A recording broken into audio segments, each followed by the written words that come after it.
G'day viewers, I hope you're all doing well. It's Chris Bloor here from Business Development Goldmine.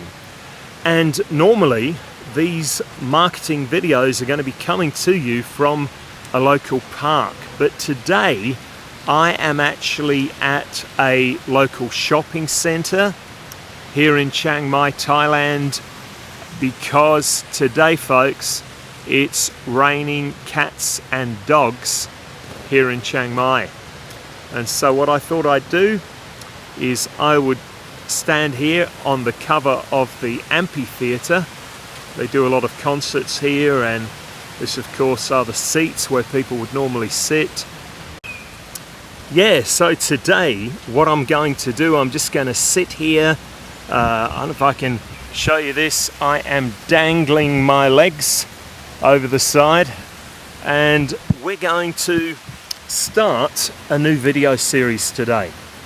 And what we're going to look at is 12 different kinds of business model, online business model, and we're going to stop and ask which of these 12 different models is right for your specific situation. And we're going to do that right now.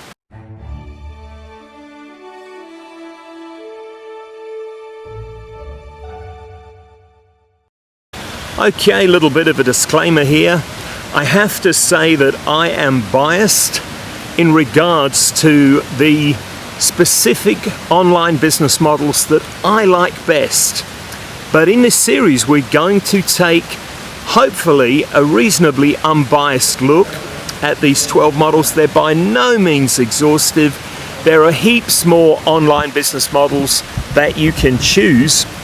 These are just some that I happen to really like. Okay, so let's get started. And the first online business model that you could choose is that of blogging. And it seems pretty obligatory these days. Somebody starts off online, somebody has a business, and every man and his dog is telling that individual, go and start a blog. Now, blogging is a pretty good business model. You can create an authority persona with your blog. You can use your blog to gather leads. You can use your blog as a membership website, and we're going to cover membership websites as part of these business models. However, if you're a newbie, if you're just starting out, or if your business doesn't lend itself to you writing stuff, or you just don't like writing, I would like to suggest that maybe blogging isn't the online nirvana that everybody makes out that it is. There's several reasons for that. Number one, you've got quite a learning curve. You've got the blog design, you've got all the different plugins, you've got knowing how to do copywriting in such a way that people will stop and pay attention and take action now. And then you've got, number two, the almighty problem of traffic. You see, the traffic is not on your blog. The traffic is out there somewhere in social media. It's out there on YouTube. It's out there on Facebook. And so you're going to have to do Google AdWords, or you're going to have to do Facebook paid advertising or solo ads to get the traffic to your blog in the first place. But then you've got problem number three when it comes to blogging, and to my mind this is a huge one, and I already alluded to it. Your blog is not where the traffic is. Okay, so you're fighting an uphill battle for a start. Stop and ask yourself, all of you watching this video, I want you to ask this question and answer it really honestly. How many blogs do you visit on a daily or a weekly basis? Isn't that an eye-opener? Not many, not many. So blogging is good if you're willing to put in a lot of time and effort, and that's the fourth thing. I spoke with a business coach just recently, and she said to me, Chris, I hate blogging. So I said, why? And she said, well, every morning I have to get up, I have to write a blog, I feel like it's sucking the life out of me, and then I really struggle just to get people to read it. And for me, that is good reason for why I'm not particularly into blogging. I don't want to have to do stuff that makes me feel I've got my nose to the grindstone. Number two, second business model that we're looking at is that of affiliate marketing. Now, little disclaimer here, I have made hundreds and hundreds and hundreds of thousands of dollars of sales as an affiliate. But I want to just make you aware of one thing. More and more, sadly, the internet is a little bit like the Wild West, and there are more and more unscrupulous affiliate program owners who don't pay their affiliates either on time or the right amount, or in some cases even at all. If you look in the description in this video, you'll see a link to some amazing keyword software that we've just had developed. And there's an interesting story behind that keyword software. Those of you who are on my Facebook channel, you already know about that. But I had come back from the nation of Laos. I was over there sorting out something to do with my visa.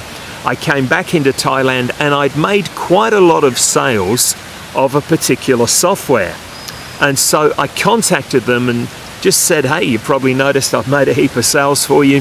And by the way, when do you pay your affiliates? Now, I had joined their affiliate program, I believe it was June of this year. And I got a message back a few days later saying, we closed our affiliate program last year. Thanks for promoting, but we don't have an affiliate program. Now, folks, here's the thing. I found the stats on their affiliate program, and so I joined it, and I saw that they had thousands of people making sales for them, including me. And yet they blatantly gave people affiliate links that were able to be tracked, that used in the back end. I could see the sales that I was making, and these guys were very strange because they showed you the sales hundreds of other affiliates were making.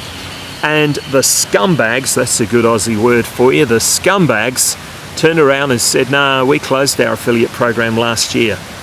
Now, in my case, I got paid. I told them to go and Google me, and I said a few things on Facebook, and they ended up paying me. But that left sort of a bad taste in my mouth. And so the software that you can see in the link below in the description, that is our better, dramatically improved version of the software where the folk didn't pay me. And so that's a good illustration that you can turn lemons into lemonade, because we are going to get thousands of people now paying us for our software, which incidentally is going to be one of the business models that we're going to cover in this series, software as a service. Number three, the third online business model we're going to look at is LinkedIn. Now, LinkedIn can work well for people, but a lot of us who are used to the engagement, say, of Facebook, view LinkedIn a little bit like an online graveyard. It's good in some cases, but here's my pet peeve with LinkedIn, is that every single person on LinkedIn seems to believe that the right approach is to pitch you on their offer immediately they contact with you. So if you can handle being pitched by hundreds and hundreds and hundreds of people, go for LinkedIn. And if you don't like that, then choose something else. Number four, and of course I have to admit I'm very, very biased. I've made hundreds of thousands of dollars of sales on this fourth online business platform, and that is Facebook. Folks, I absolutely love Facebook. Why? Well, the engagement is there. Do you encounter a lot of trolls? Yes, you do, but you can block and you can delete them.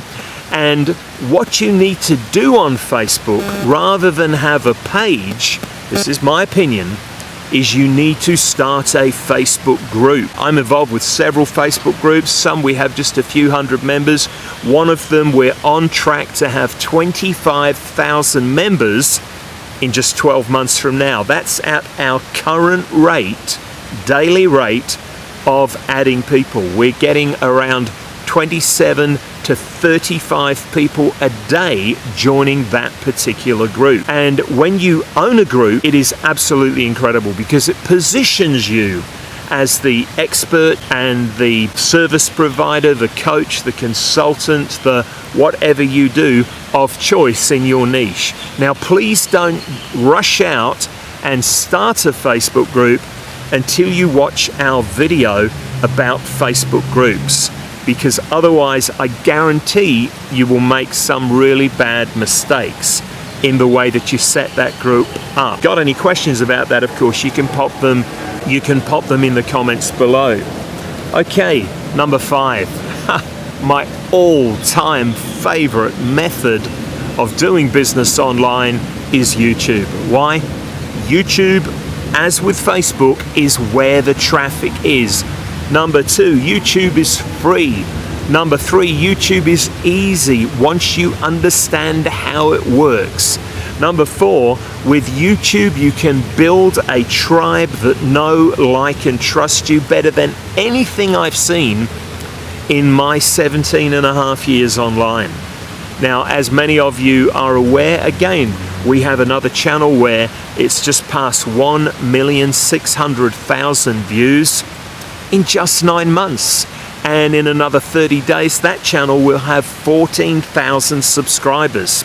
And these folk are hanging on every word that is being said. I have another channel that's heading to about 1,700 subscribers.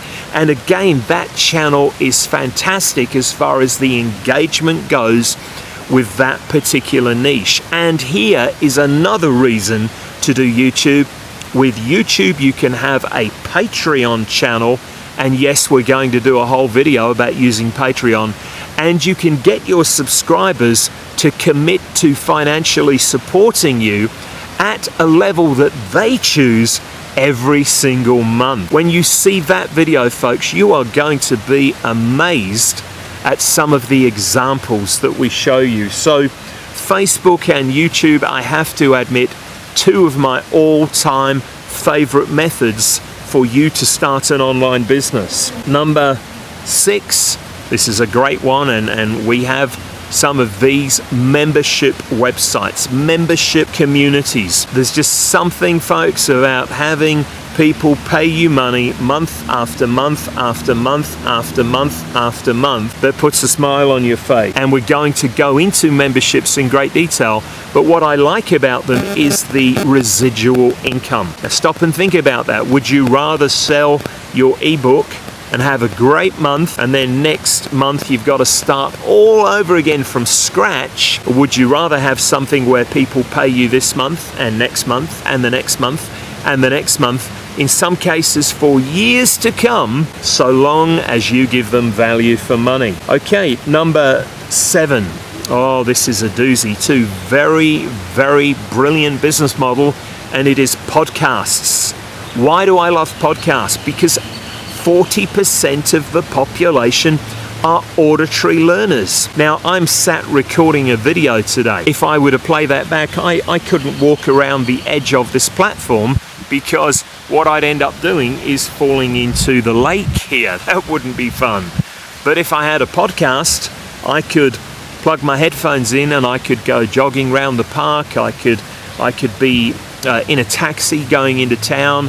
I could be sat in a restaurant drinking some lovely beverage and still getting the information. And there are so many powerful ways for you to monetize your podcast. I think you're going to love when we do that video. Okay, number 8, I mentioned Patreon. Patreon, again, is fantastic. Why? Patreon is free to join. You don't need a website if you have Patreon. Doesn't mean you might not want to have a website, but you certainly don't need one. You don't have to pay any monthly fees to use the Patreon software. What will happen is that when your patrons pay you, Patreon will take just 5%. So if you make $20, they'll take $1. And if you have a problem with that, come closer. You shouldn't be in business to begin with, okay?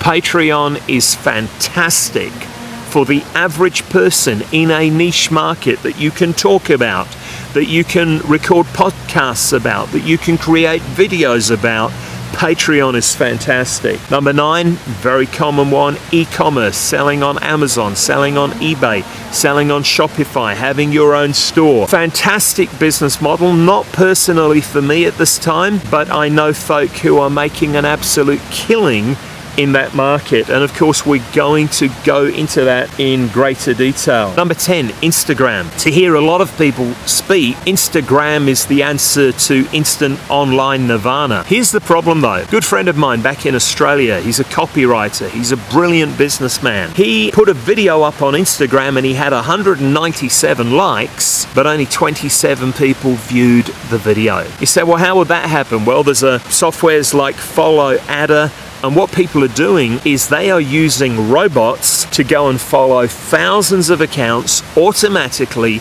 without a shred of human engagement. And then 3 days later, in one of the softwares, you actually can mass unfollow the people that you followed. And it doesn't take an Einstein to say that if you think that is a good business model, you've got a few kangaroos loose in the top paddock. Because all it is ego massage. People say, oh, I gathered another 1,000 followers today. Not if you're using that software, you didn't. The software just went out and automatically got people to follow you, and then you followed them, and a few days later you'll unfollow them, and it is a cyber paper chase for idiots. Are there people making lots of money on Instagram? Yes. Is it super duper easy like the gurus trying to sell you their expensive packages and software claim? No, it's not, because more and more and more people are just using automatic robots. And I would rather have, it's like the saying about Facebook, likes are vanity, followers and engagement and profits are sanity. Not a great fan of Instagram. Number 11, Twitter. Twitter can be a great business model. It suits a certain kind of individual. Earlier last year, I grew my Twitter following, really focused on it for a few weeks, and I added about 6,000 subscribers. But the return on investment compared to Facebook, where you can get people on Facebook reading your posts every day, commenting, you can chat with them, there's engagement there. The return on investment compared to Facebook was abysmal. The return on investment compared to YouTube was infinitesimally small. So Twitter is okay if you like Twitter, but as a business channel, a sole business model, it's going to take a very special individual to use Twitter and make that pay serious money. Number 12, again, a beautiful model, one that we're involved in, as you can see from the link in the description, is SaaS, or Software as a Service. Folks, there is something incredible about offering people your software on a monthly basis, or a yearly basis, or a quarterly basis, and seeing them deposit money into your bank account month after month after month, and there's no limit as to how many members you can get paying you money. And of course, you can tie into the power of affiliate marketing when you are using software as a service. And I'm really looking forward to going through that in more detail with you. So let's look again at the 12 types of business model. Number 1 is blogging. Number 2 is affiliate marketing. Oh, one of the problems, by the way, that a lot of folk face is which affiliate programs to choose. And when we do that video, we're going to have some really interesting, fiendishly clever tips for you. Number 3 is LinkedIn. Number 4 is Facebook. Number 5 is YouTube. Number 6 is membership websites. Number 7 is podcasts. Number 8 is e-commerce. Number 10 is Instagram. Number 11 is Twitter. And number 12 is software as a service. Now, again, I love Facebook and I love YouTube, and I may start with those particular models because I honestly not just believe, I know beyond a shadow of a doubt that they are the models that can give you the greatest traction and the best amount of traffic with the least amount of effort compared with some of these other things, and they're heaps of fun. You get to sit out in the rain and dangle your feet over the edge of a beautiful boardwalk and watch these koi and fish flying. You get to watch the koi sliding by in the park. It's beautiful, it's relaxing, and you see up there, there's a great coffee shop. That's where I'm heading now to have some breakfast and then heading home to edit this video. So if you like what you've just heard, and if you have some questions, please make sure you subscribe to the channel, like the video, and please do leave your comments in the box below. And in our next video, we're going to look at YouTube as a business model. Thanks for watching this video today.